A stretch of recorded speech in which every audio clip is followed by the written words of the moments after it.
il y a toujours une exception qui confirme la règle. Demain soir, les joueurs du SCO aimeraient sans doute que cette fameuse exception s'applique à la formule « jamais 203 ».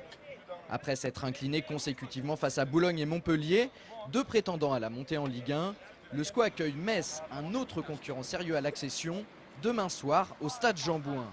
Mais cette fois-ci, les hommes de Jean-Louis Garcia espèrent que l'issue de cette rencontre leur sera favorable. En tout cas, ils vont tout faire pour.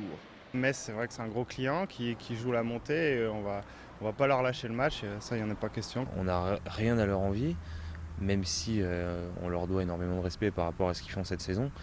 Maintenant, voilà, on ne va pas les surestimer. Ça reste 11 hommes qui ont 2 bras, 2 jambes comme nous. Et donc, nous, on va faire comme d'habitude, on va se mettre le cul par terre.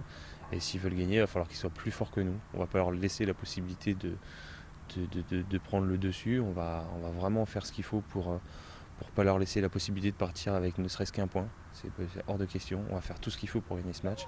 La réception de Metz, c'est aussi l'occasion pour les scoïstes de renouer avec la victoire après une série de 7 matchs sans succès. Mais c'est surtout l'opportunité de se jauger face à l'un des cadors du championnat de Ligue 2. C'est un match intéressant à jouer parce que c'est une équipe qui joue la montée. Donc pour nous, ça peut être donner une valeur de test aussi parce qu'on va voir si le SCO est capable de jouer encore les matchs de haut niveau.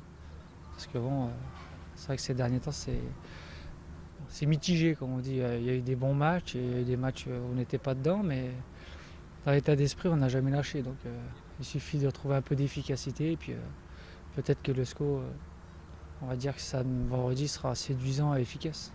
L'efficacité, c'est justement ce qui fait cruellement défaut à la formation angevine depuis déjà plusieurs semaines. La bonne nouvelle à ce sujet, c'est que Jean-Louis Garcia pourra compter sur le retour de Paul Aloué-Folou dans le secteur offensif. Par contre, la moins bonne nouvelle, c'est que la défense du SCO sera amputée de 2 de ses joueurs cadres puisque Bruno Ekwelemanga et Karim Djelabi sont blessés. Autre absence à déplorer, celle de Michael Stéphan, la sentinelle du milieu de terrain. Il a pris 3 matchs de suspension suite à son tacle appuyé sur Grégory Lacombe la semaine dernière. Ça fait beaucoup de forfaits pour un match contre une des meilleures équipes de Ligue 2. D'autant que les hommes du président Willy Bernard s'attendent à affronter une formation joueuse et ambitieuse.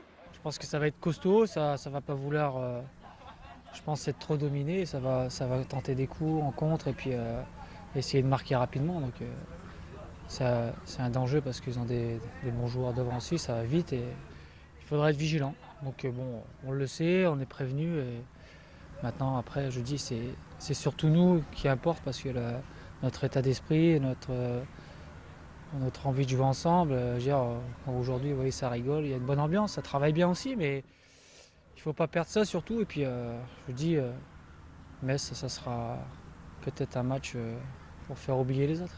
Angers-Metz, c'est demain soir à 20h30 au stade Jean-Bouin. A noter que cette rencontre sera rediffusée en intégralité sur Angers 7 à partir du lundi 11 mai à minuit, ainsi que le mardi 12 et le mercredi 13.